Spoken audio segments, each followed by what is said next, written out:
Tonight, a temporary truce in the growing trade war. A one-month pause for automakers has markets rising again, but warning signs remain when and why the price of some staples at the grocery store are going up, as President Trump acknowledges there could be, quote, a little disturbance.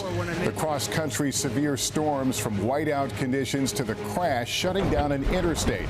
3 dead from severe storms as at least 13 tornadoes spin up across the plains and deep south. On our knees, and I've never prayed so hard in 15 seconds in my life. Plus, a potential thaw with Ukraine. New signs of progress after the major reversal. The Trump administration pausing the sharing of intelligence and halting shipments of weapons and equipment already en route. The fallout after the longest presidential address to Congress in history. The divisive message digging into culture wars. The president touting progress on illegal immigration. And the congressman poised to be censured after being removed. Our investigation into the toxic smoke and ash left behind on homes after wildfires, and the owners now battling insurance. This is NBC Nightly News with Lester Holt. Good evening and welcome. Tonight, turmoil over tariffs and a notable policy walkback. President Trump granting U.S. automakers a one-month reprieve on new 25% tariffs imposed on Mexico and Canada. The announcement sending stocks higher in the hopes that the trade war ignited this week will cool. But no thaw in the ice with Canadian Prime Minister Justin Trudeau, who spoke with the president today. In his address to Congress last night, President Trump mostly holding firm on the new tariffs imposed on America's 3 biggest trading partners, and he made it clear there are more to come. Retailers now warning of higher prices on everyday grocery items, from avocados to fish. Senior business correspondent Christine Roman starts us off tonight with the deep impact so many are expecting just days from now. A new protectionist era in America, and the president acknowledging Americans will feel it in their pocketbook. Tariffs are about making America rich again and making America great again, and it's happening, and it will happen rather quickly. There'll be a little disturbance, but we're okay with that. It won't be much. That disturbance, according to one estimate, will cost the average American household $1,200 to $1,300 more a year for the goods they're buying now. The White House announcing one change to its policy after the president spoke today with the big 3 U.S. automakers. A one-month pause on tariffs on auto imports that come in through the U.S.-Canada-Mexico trade agreement. At the request of the companies associated with USMCA, the president is giving them an exemption for 1 month so they are not at an economic disadvantage. Markets recovering some of their 2-day losses on hopes more concessions would follow. But after a phone call with Canada's Prime Minister Justin Trudeau, President Trump merely posting that it ended in a somewhat friendly manner. He gave no further indication of changes to come on the tariffs he imposed this week, 20% on China and 25% on both Canada and Mexico. And one of the first places Americans will feel it, the grocery store. This bunch of avocados will last how long? Maybe a week? This right here is probably going to last like a couple days, maybe 2 to 3 days. Grocery chain Stu Leonard's currently sells its avocados, most from Mexico, 2 for $5. The company says it has about a week's supply left, and after that, it will only sell avocados individually at $2.99 a piece, a 20% increase. The grocer saying it will absorb 10 cents per avocado. All of this is imported from Mexico, and the prices are about to go up. Yes, they are. That's why I'm buying it now. You're buying it now because the prices are going up. Shoppers facing the new economic reality as President Trump says the trade war is just beginning, with the potential for new tariffs on virtually every U.S. trading partner starting April 2nd. Whatever they tariff us, other countries, we will tariff them. That's reciprocal, back and forth. Whatever they tax us, we will tax them. Christine, these retailers, the grocery stores, they see this coming. How are they making adjustments? So Stu Leonard's is going to try to source more vegetables from Florida instead of Mexico and salmon from Europe instead of Canada. And many companies have already tried to reduce their dependence on goods from China. But the bottom line here is the reality is that the higher costs, any higher costs, eventually will make their way to shoppers. Lester. Christine Romans tonight. Thank you. We turn now to the deadly storm spawning blizzards in the Midwest to thunderstorms and tornadoes across the South. NBC's Kathy Park joins us live from Mississippi, where an EF2 touchdown. Kathy, good evening. Lester, good evening to you. Residents tell us that the storm blew through in a matter of seconds. And in that short amount of time, you can see the damage left behind. This home completely torn apart, and part of this home ended up right in the pool. Tonight, extreme weather striking all corners of the country. A powerful line of storms unleashing hurricane-force winds in the Carolinas. This is insane. And whiteout conditions in the Midwest, grounding flights making a mess on the roads, even shutting down parts of the interstate in Nebraska. The South recovering from torrential downpours and ferocious flash flooding. The storms being blamed for at least 3 deaths and several injuries in Mississippi. Hard-hit Wayne County was still recovering from last month's EF3 tornado that damaged dozens of homes. Today, they're finding their way forward after another likely tornado. Just kind of came out of nowhere. It was really scary 15 seconds. Supper turned into survival mode for Lynn Smith and her family. I've never prayed so hard in 15 seconds in my life. We walked from right there to right here. And just got on the floor and put some pillows over our heads and prayed for the best. Since Monday, at least 13 tornadoes have been confirmed across 5 states, and peak severe weather season is still weeks away. This is a preview of what's to come. Potentially, just looking at the overall picture, usually March, April is when it really starts to heat up. As a late winter storm now races east, the mid-Atlantic in the bullseye for damaging winds and downpours. Kathy Park, NBC News. We are also covering the fallout over President Trump's address to Congress. We've also learned the Trump administration is pausing intelligence sharing with Ukraine. Gabe Gutierrez has late details. Tonight, a potential thaw in the face-off between President Trump and Ukraine's President Zelensky. The White House revealing a pause in intelligence sharing with a war-torn country to pressure Ukraine into peace talks, but indicating that pause could be temporary. I think we're going to see movement in very short order. President Zelensky now saying there's forward momentum. I'm also working tirelessly to end the savage conflict in Ukraine. In the longest presidential address in modern history, the president touting his administration's accomplishments. America is back. And leaning into the culture wars. There are only 2 genders, male and female. Also in the chamber, Elon Musk, but today a legal blow to his efforts to slash spending. The Supreme Court rejecting the administration's attempt to freeze foreign aid funding, at least for now. Elsewhere, this internal memo at the Department of Veterans Affairs saying up to 82,000 jobs added under the Biden administration could be cut. We'll be making major changes, so get used to it.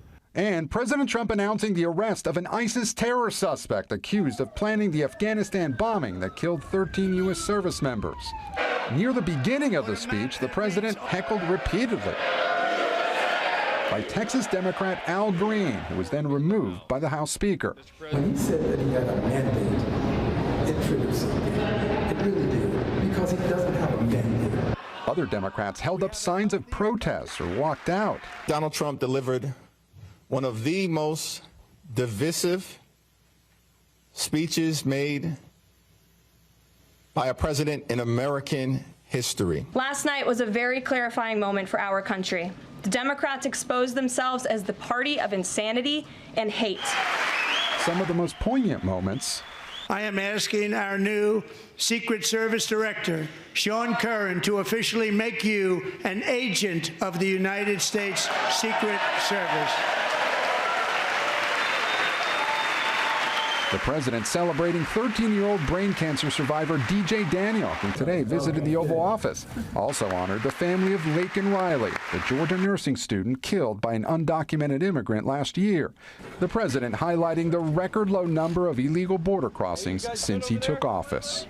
The media and our friends in the Democrat Party kept saying we needed new legislation, we must have legislation to secure the border.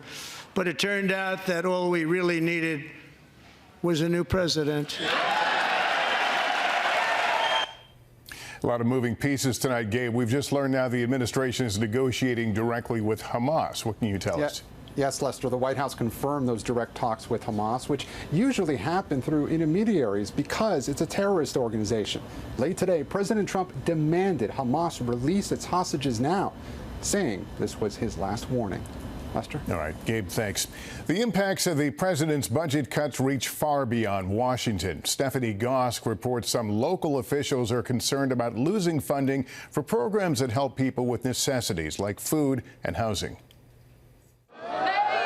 Outside the Department of Housing and Urban Development. If we are not here, you will not be housed. An alarm was sounded this week over DOJ's staffing purge and looming budget cuts. 1,000 miles away in Kansas City, the Bentleys and their son with special needs do have housing. Finally. We were in hotels. Yeah. And we don't have to talk about the sketchiness of hotels. We spent many nights crying, praying. Did it feel helpless? I felt completely helpless. I felt like I failed. We felt like we failed as parents. But then they were accepted into a rental assistance program and now live in a housing project almost entirely funded by federal money from HUD. It literally shows that there are programs to help people who just need just a little leg up. Just need help. There is hope. Edwin Lowndes is the director of the local housing authority that found the Bentleys their house. Do you think there are inefficiencies in the system? Oh, absolutely. Do you want to fix them? They need to be fixed. But he has concerns about DOJ. Someone's just, they're waving their hand over. These people have to go. That's not efficiency. His office assists nearly 8,000 families with rent in Kansas City. There are 25,000 on the wait list. To operate his program, Lowndes relies on federal partners. Two sources at HUD tell NBC News the Rental Assistance Division's staff could be cut in half by DOJ, which he worries might lead to disruptions to their program here. In a statement, HUD says it is taking inventory of personnel and programs, adding that it serves our most vulnerable and will continue to do so in the most efficient and effective way possible. Broadly speaking, if the families you work with don't get this assistance, wow, what happens to them? We're going to have a problem. If the program's not in existence, then you're going to have more people under bridges. Lowndes and his team say they are hopeful leaders in Washington won't let that happen, that their message will be heard. So are the Bentleys. Why should the federal government fund a program like this? I would say because it's needed. Please tell me, you don't know one person in your life that didn't need help. Stephanie Gosk, NBC News, Kansas City, Missouri. A short break here, then in 60 seconds, the hidden crisis from the LA wildfires. Our investigation into why smoke damage might be more of a problem for some residents trying to recover.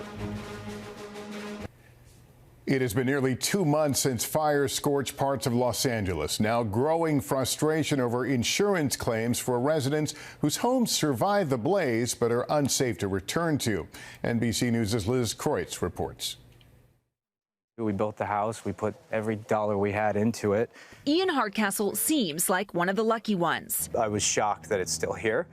His Pacific Palisades home survived the devastating LA fires. This is the plaque. The tree he and his wife Veronica planted in memory of their late baby girl Charlie, remarkably still standing. We like to think that she was kind of looking over our house in the neighborhood, and that's the reason why it's still here. But their home, far from habitable. Inside, black ash covering nearly every surface. Okay, so these hygienists have been testing for fire emissions in the air, carcinogens, gases, because it's not just about this visible ash that we see here around the home. It's also about the toxins that we can't see. Toxic debris expert Don Bolstad-Johnson says anything porous is likely tainted. We're in the nursery. What are the concerns, though? So the concerns that I have is we're finding hydrogen cyanide gas in here. Do you suggest someone move back into this home as it is right now? No, not with what I'm seeing right now, no. But the Hardcastles, who are now in a rental with their 1-year-old and another on the way, say their insurance, the California Fair Plan, doesn't appear to see it that way. They sent us a document unprovoked that basically pointed to language saying that smoke damage will only be covered if something is ruined and destroyed, visible to the eye. What that could mean, hundreds of thousands in out-of-pocket expenses, replacing everything from the drywall to furniture, even your clothes. But the insurance company kind of treats you like the forgotten stepchild. They just say, it looks okay. Yeah, it's just dirty. Dirty. Clean it. Clean. And the Hardcastles are not alone. Thousands of other fire victims also rely on the FAIR Plan, the state's insurer of last resort, a plan that in 2022 was found by the state's Department of Insurance to have been illegally underpaying or denying smoke damage claims, findings the FAIR Plan disputes. Attorney Dylan Schaffer has litigated against the FAIR Plan for years. And California FAIR Plan takes the position that the family, which includes very, very young children, should move back into this house and clean it themselves. So his options are essentially accept the loss of hundreds of thousands of dollars or hire me and file a lawsuit, which nobody wants to do. Or the other option, move back into a home that could make you or your family sick. Will make him sick. Ian is hoping the test results from inside his home will sway his insurer. But just this week, he received this initial estimate for remediation, roughly $1,800, money he won't get because it's within his deductible. We don't want to live in a house that poisons us. The California FAIR Plan declined to comment on the Hardcastles case, but in a statement said the FAIR Plan pays all covered claims, including smoke claims, consistent with California law, and that our policy and approach to direct physical loss is consistent with other insurers. FAIR Plan is an outlier by a very, very big distance. They believe that these homes are not damaged. State Farm and Liberty Mutual and USAA, they will acknowledge that the homes are damaged, and then the question becomes what they pay. For now, the Hardcastles left in limbo, questioning how they'll be able to get back to the home that means so much. And we want to come back when it's safe to come back. Yeah. We don't know when that will be. Liz Kreutz, NBC News, Los Angeles. There is more to tell you about tonight. Still ahead, woolly mammoths are extinct, but scientists brought a smaller version of them back. All right, watch closely. We're back with a possible scientific breakthrough. These extra furry rodents are called woolly mice. A Dallas company that works on de-extinction genetically modified them with hair to resemble the traits of a woolly mammoth. The company says it plans to revive the actual woolly mammoth to walk the earth again as soon as 2028. And that is nightly news for this Wednesday. Thank you for watching. I'm Lester Holt. Please take care of yourself and each other. Good night. Thanks for watching. Stay updated about breaking news and top stories on the NBC News app or follow us on social media.